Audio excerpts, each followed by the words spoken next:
प्लेटो यूनान का एक महान और प्रसिद्ध दार्शनिक और गणितज्ञ थे। यह महान दार्शनिक अरस्तु के गुरु और प्रसिद्ध दार्शनिक सुकरात के शिष्य थे। आइए अब हम इनके विचारों सुनते हैं। अगर मनुष्य अपने आप पर काबू पा लेता है तो वह उसकी सबसे महत्वपूर्ण जीत होती है।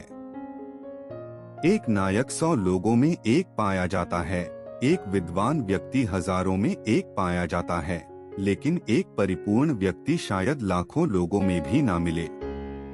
एक व्यक्ति को कभी भी इन दो बातों पर क्रोध नहीं करना चाहिए। पहली, वह किन लोगों की सहायता कर सकता है, और दूसरा, वह किन लोगों की मदद नहीं कर सकता है। किसी भी कार्य की शुरुआत करना ही उसका सबसे महत्वपूर्ण हिस्सा होता है।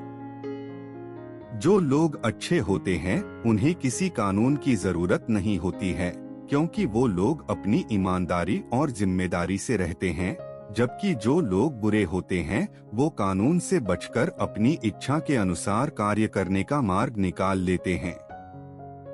इंसान का व्यवहार अभिलाषा, भावना और ज्ञान इन 3 मुख्य स्रोतों से बना होता है। जो लोग अच्छे सेवक नहीं होते हैं वो लोग अच्छे मालिक भी नहीं बन सकते हैं। अगर किसी काम को थोड़े अच्छे से किया जाए तो वह बेहतर होता है, बजाय इसके कि वो अपूर्ण छोड़ दिया जाए। सभी इंसान प्राकृतिक रूप से एक जैसे होते हैं।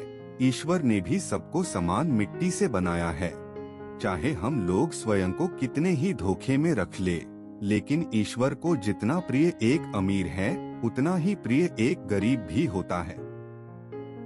बिना कर्म किए कोई भी इंसान कामयाब नहीं हो सकता है, क्योंकि चाहे जमीन कितनी ही उपजाऊ क्यों ना हो, बीज बोए बिना उसमें फसल नहीं उगाई जा सकती है।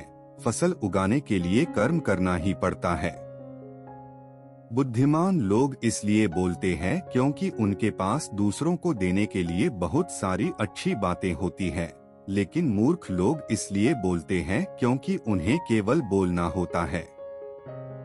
समस्या यह नहीं होती है कि बच्चे अंधेरे से डरते हैं, बल्कि समस्या तो यह होती है कि बड़े लोग उजाले से डरते हैं। कम वस्तुओं के साथ जीवन जीना ही सबसे बड़ी धन दौलत होती है। एक महिला पर उस समय भरोसा न करें जब वह रो रही हो। रोना महिलाओं की प्रकृति में है। वह रोती है जब उसे अपनी बात मनवानी हो। किसी भी इंसान के लिए खुद पर विजय प्राप्त करना सभी जीतों में सबसे पहली और महान जीत है।